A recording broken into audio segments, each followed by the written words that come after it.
Someday we'll get paid for this. Hello, from high atop the Scrapple News Tower, I'm AP Ticker, and here's the news. Scrapple TV, homegrown news, not the crappy kind, the real good kind of homegrown. Local, national, international, global, galactic, and beyond. Apocalyptic earthquake in Chile. The agony of defeat in Vancouver. Violent, paranoid conspiracies taking hold across much of the southern United States. But our top story? The second coming of Jesus H. Christ. Look, Mommy, there's Jesus. Where? In a bucket of red pizza sauce in the middle of Pennsylvania, as it was written. It happened on the first Friday of Lent.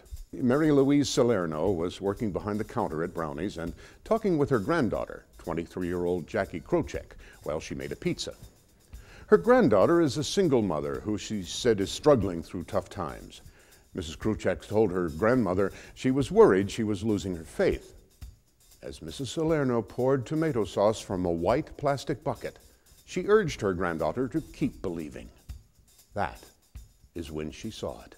The image of a man with long hair and a beard in the bucket of sauce. Here we are in the friggin' 21st century, and some people are no farther along the evolutionary scale than a caveman looking up at the stars and creating imaginary pictures of dragons and water goats by connecting the dots. Jesus must be so proud. Shocking news from the suburbs. The two teenage girls struck and killed by a high-speed Amtrak train in the Philadelphia suburb of Norwood last week stepped onto the tracks deliberately, meeting their deaths together in a suicide pact, according to authorities.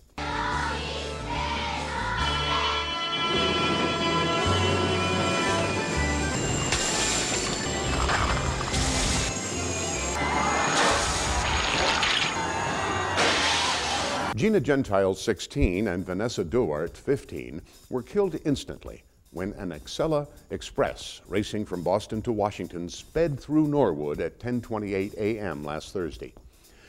An examination of their email and text messages showed dark thoughts and fatalistic moods.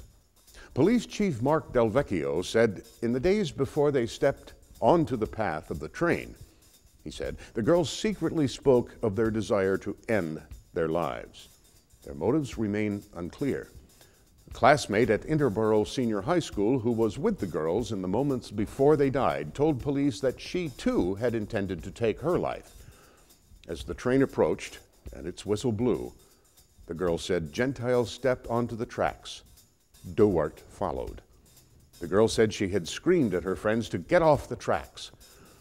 Ignoring her pleas, Gentile and Duart embraced and were struck by the train.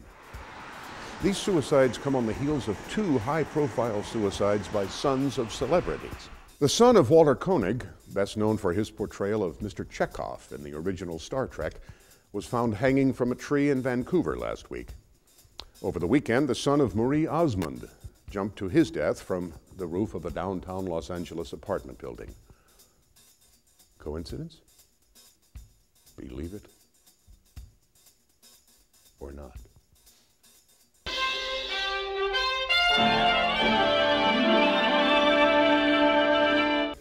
In sports, the Winter Olympics, XXI, has come to a close. It was a ringing success for Team USA as they netted the most medals, 37. The last event in these games was the gold medal hockey game, pitting Canada against the US. The red, white, and blue tied the game with 25 seconds left in regulation at 2 goals each to send it into overtime. But Sidney Crosby of Team Canada won the game about 10 minutes into OT. Today, the entire nation of Canada is celebrating with Canadian bacon, Celine Dion music, and skunky beer. Congratulations, Canada, and go fuck yourself. I'm AP Ticker.